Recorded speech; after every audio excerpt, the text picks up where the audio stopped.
Happy Tuesday, and welcome to the Ram Ashram Satsang practice session.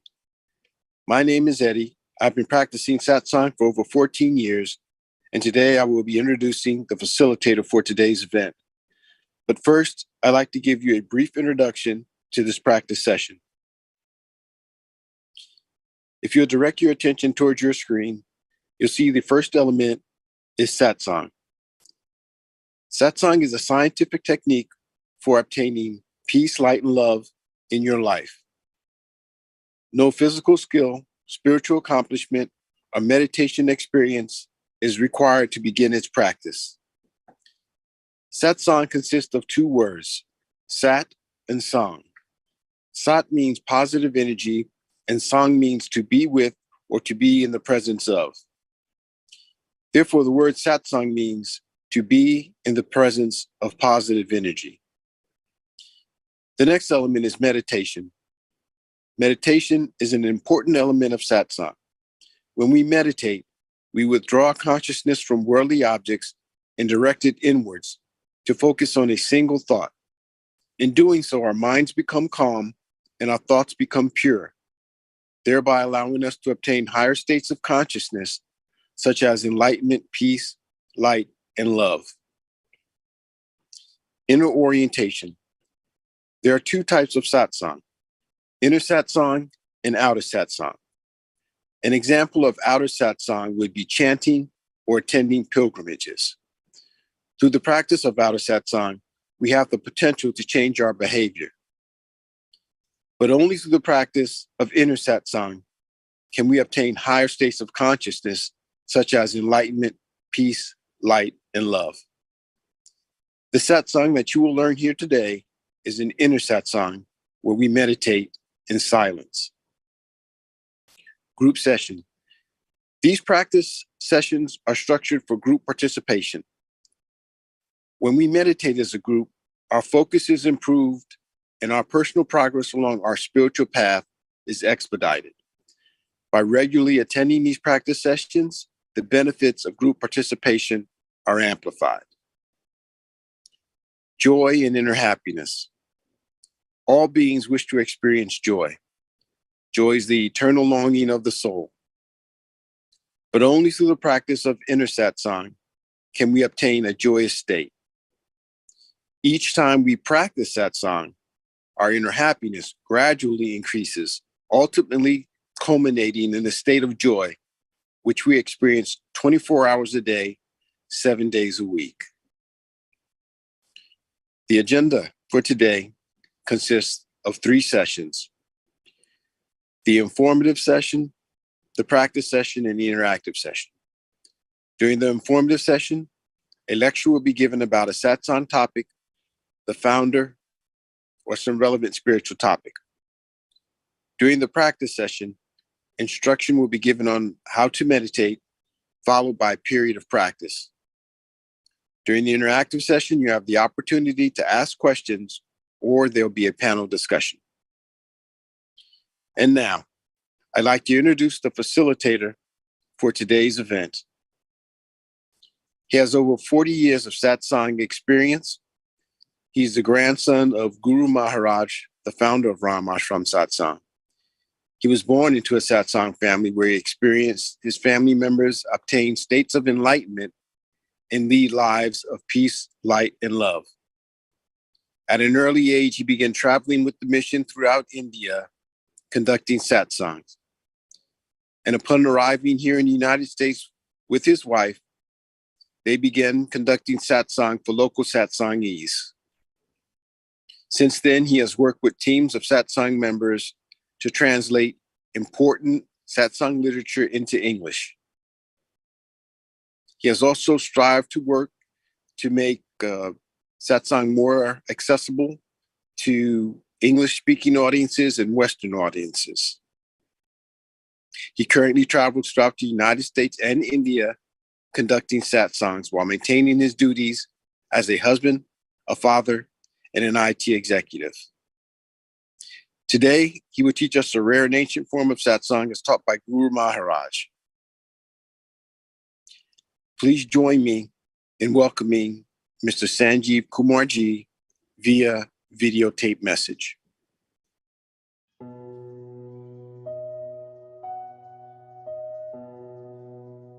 Welcome back, everyone. Today we are talking about inner peace.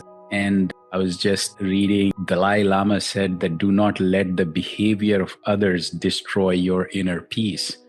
The question then becomes like, how do we achieve that? I think we need to look at what peace is and how to achieve that. And basically, satsang and meditation definitely move us towards that. So, peace of mind or inner calm, if we just look at the definition of peace, inner calm and inner state of tranquility. And when you get peace, you're at ease within yourself, a sense of self-compassion, unruffled by day-to-day worries, prepared to welcome whatever life tosses at you. But one thing I was reading and what Guru Maharaj has emphasized, peace is not just inner calm. It's also a sense of completeness, a sense of presence of something else. That's what we seek when we are in satsang or meditation. So that's another aspect. And we all know intrinsically, or we find like when we don't have peace, what happens is that anxiety, worry, and a lot of other such things. Worry, Guru Maharaj described as like you have some thought, but it kind of just takes over and it just repeats and repeats and repeats. And that, for example, could cause sleep disturbances, aches and pains, fatigue and low energy, stomach issues, anger issues, difficulty in concentration, affects our relationships and things like that. But interestingly, one of the things is like peace is related to our thoughts in a way, and thoughts are related to our emotions. So negative emotions cause negative thoughts and vice versa. So if you take one more step, our desires also cause upheaval in emotions, then upheaval in thoughts, and hence the state of peace is disturbed. One key word here is inner. And so peace is inside, look inwards for that. You have to control our thought processes. It's like with the barrage of thoughts running through the mind, it's hard to see what mind is really capable of, because it says, allow the dust to settle to see some clear waters.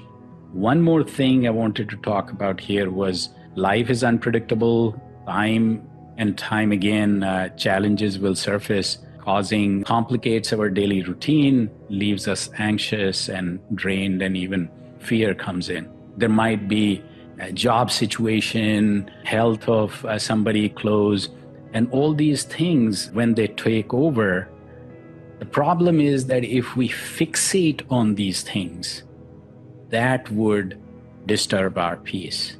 So ignoring these things is also not going to help, because suppressed emotions can intensify and leave us with far less calm down the road.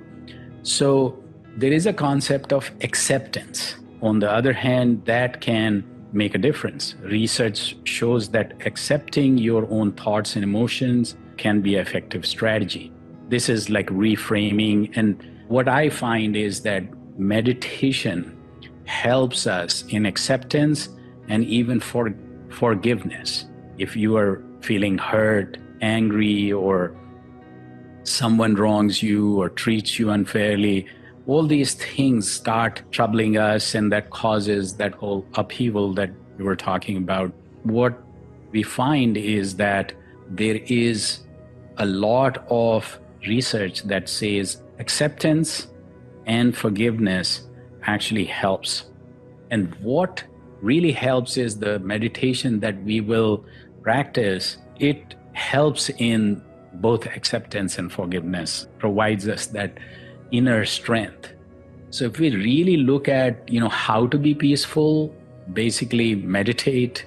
And in this meditation, you start looking inwards. So inner orientation, meditation, that helps in controlling the barrage of thoughts, reduces stress and anxiety, and eventually also controls desires and emotions, and hence you improve inner happiness and joy.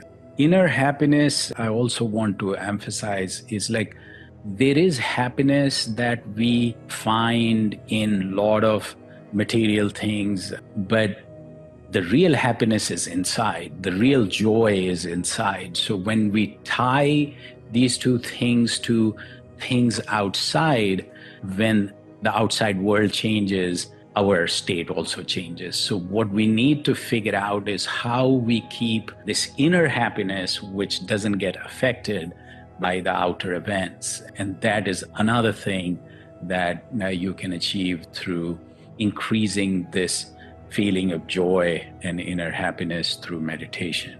So just wanted to kind of walk through this, because a lot of times we just get caught in the vicious cycle and forget that one, what we're looking for outside is actually within.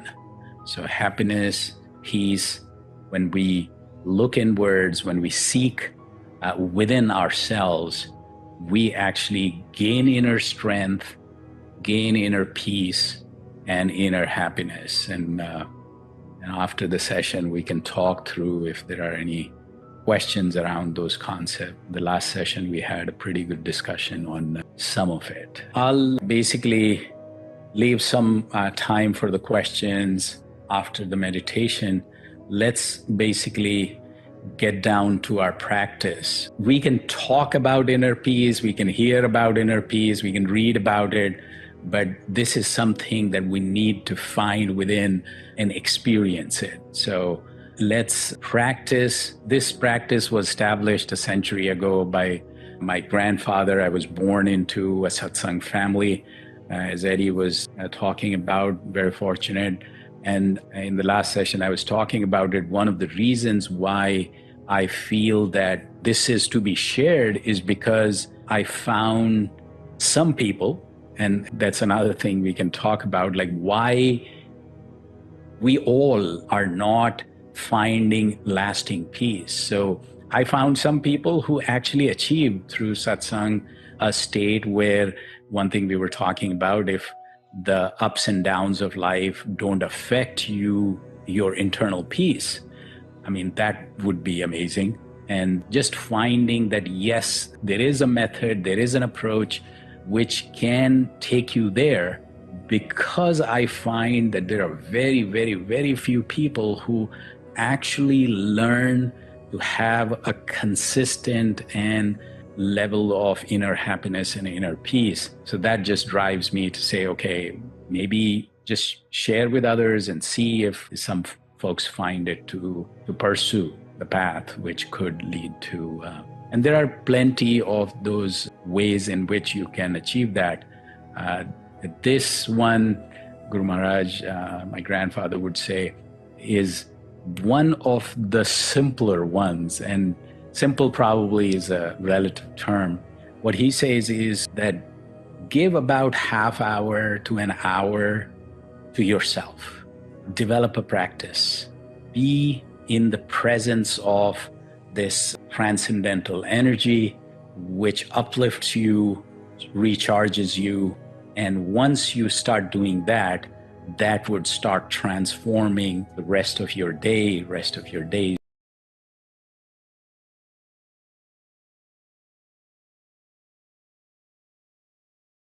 And months, and then that becomes your second nature pretty much. So that's what we will practice. So let me give you some basics. We will transition in to meditation through music, and some discussion before and after kind of also helps our concentration, because we have been doing things and thinking about things and going into meditation, and especially this one, which is done in silence and is deeper meditation.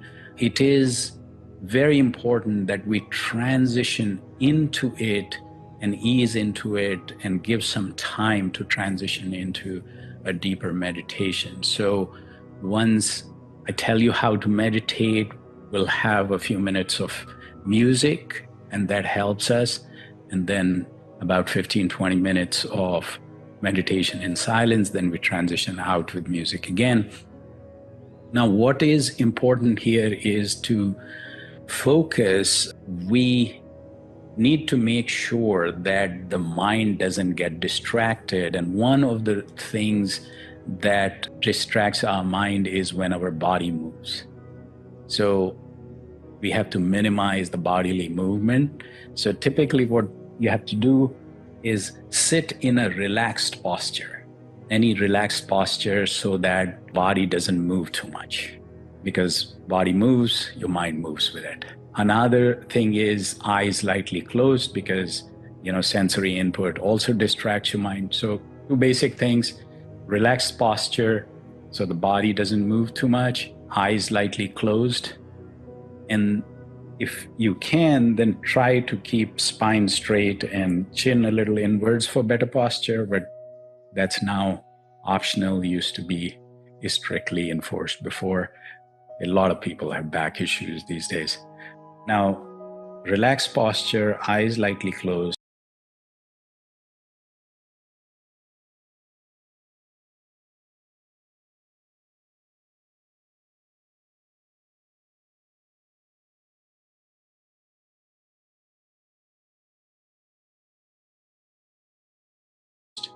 And now think of this transcendental light in front of you entering your heart and distributing throughout your body.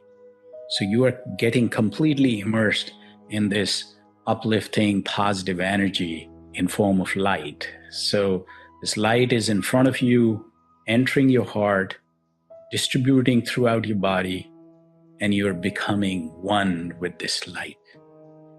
Now, as it is natural, your mind will move with it.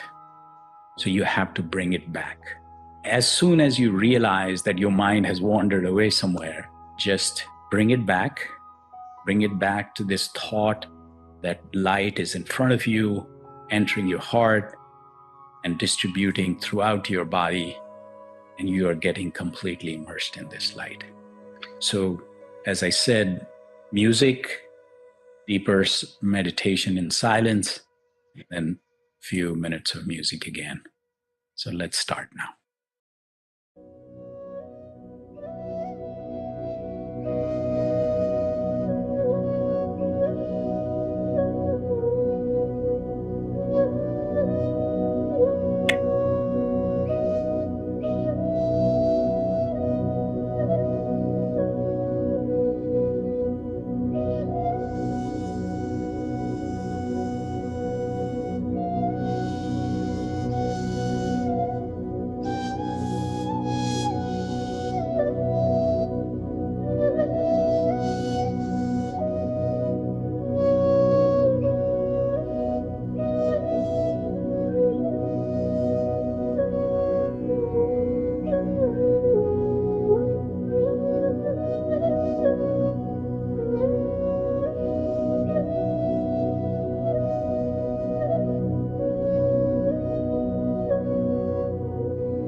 Okay, and we're back.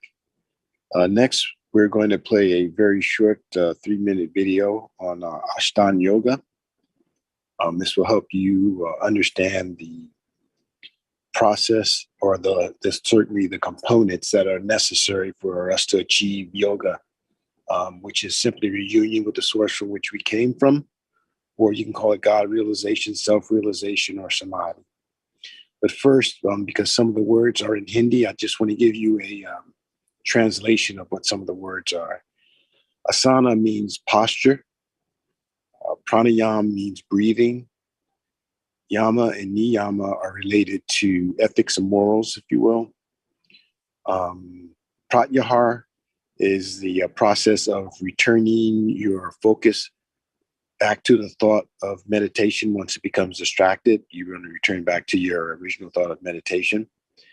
And then there's dhyana, which is meditation, and there's dharana, which is concentration, and then samadhi, which is like a high state of consciousness.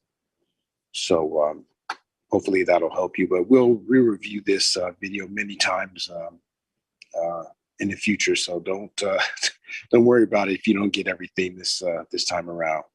We'll revisit this many times. Okay.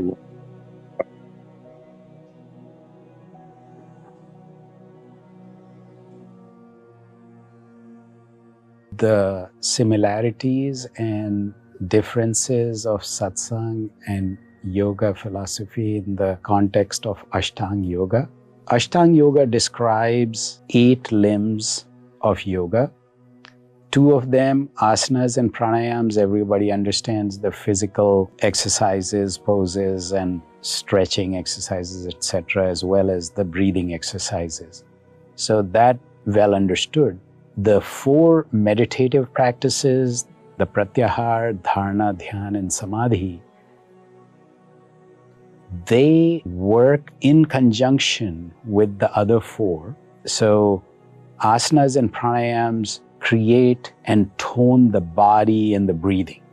And pratyahar, dharana, dhyana, and samadhi, basically, those 4 create an inward looking, inward orientation so that you can go deeper within yourself to find lasting peace. What you want to manifest and how you manifest that differs within different yogic practices, but essentially the structure remains the same. So while satsang focuses more on pratyahar, dharana, dhyana, and samadhi, yoga, as described by Maharishi Patanjali and the 8 limbs, has 2 other elements which are yam and niyam. So now, yam and niyam are what traits one wants to have and what traits you should not have or you need to give up. You need to realize what you should have and what you shouldn't have within this yogic practice. So if you want to have a good meditative practice, and if you want to have a toned body, breathing, and mind, you also need to have some foundational behaviors that you want to acquire and give up. And those are yamas and niyamas. So according to Guru Maharaj, yam and niyam would be very hard to do until and unless you have already controlled your mind to some level.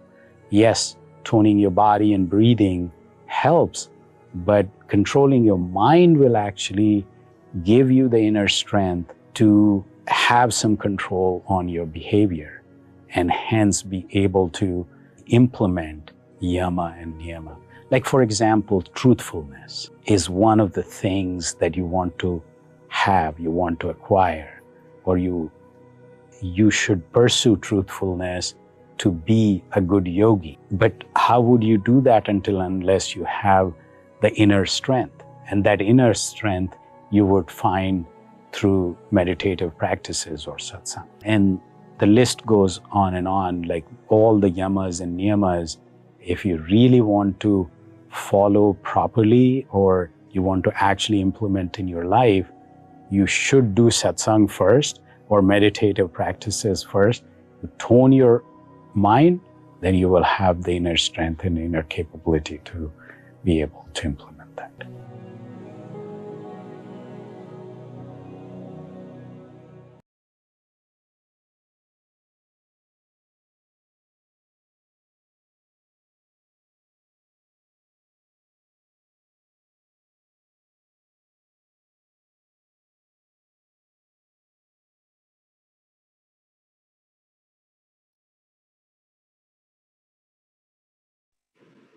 Okay. Yeah.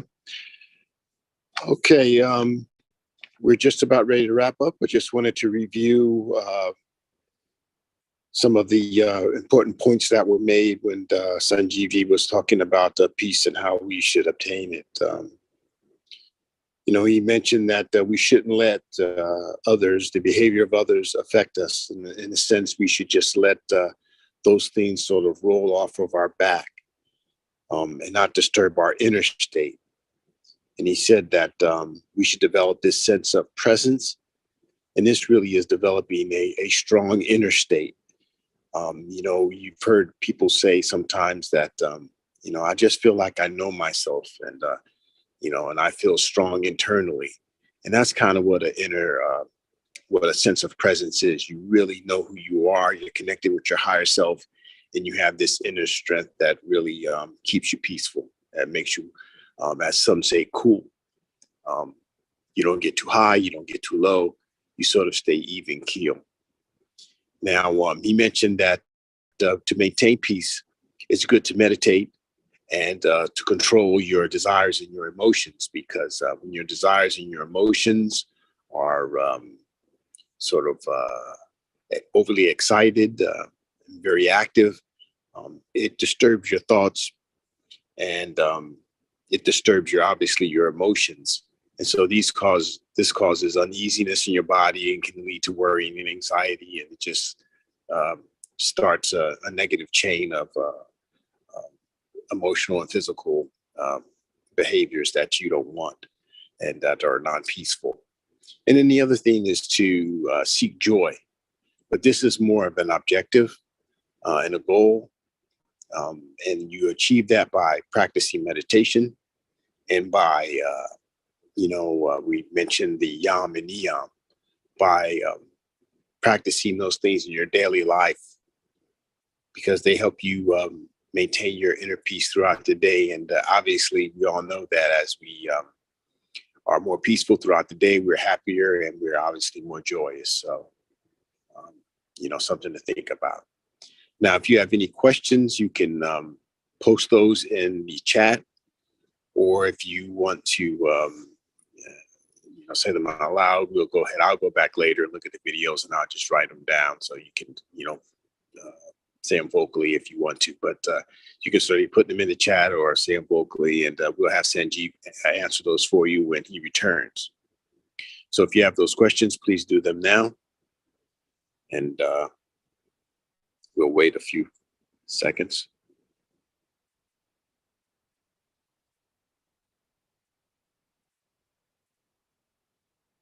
Oh, okay. What's something in the chat?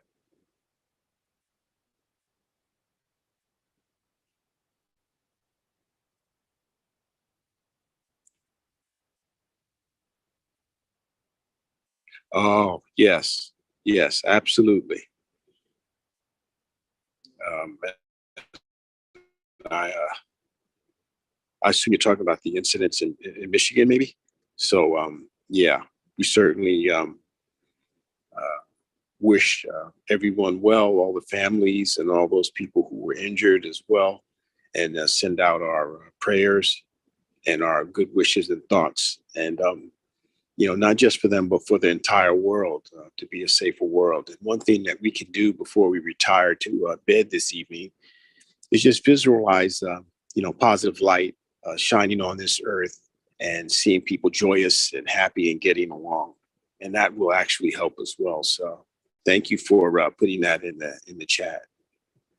And then lastly, I'd like to remind everyone that there is a daily practice that you should do.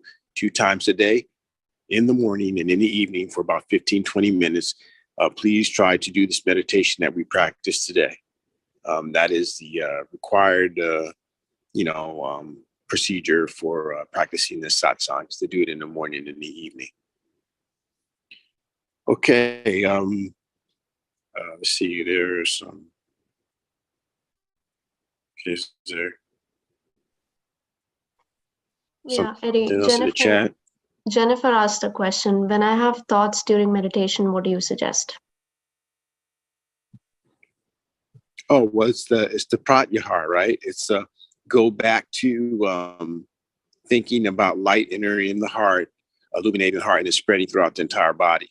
And the thing you have to keep in mind is that is actually part of this satsang practice. So if you don't have that, then in the beginning, we would say you have a problem. So this is a good problem because this is actually part of the process. So, just practice the pratyahara, go back to that thought of light entering the heart, spreading, illuminating the heart, and then spreading throughout the entire body. This is normal. We want to see that. So, stay with it. You're going in the right direction.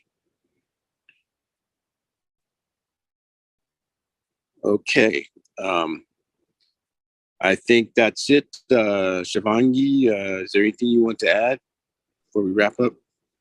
No, I think we watched some really good videos today, good information. I have added to the chat that our Satsang workshops happen every Saturday, 10 a.m. EST, and then Tuesday, 7 p.m. EST. The meeting link remains the same, so you're welcome to join. And that's it, I guess. Thank you for a great session today.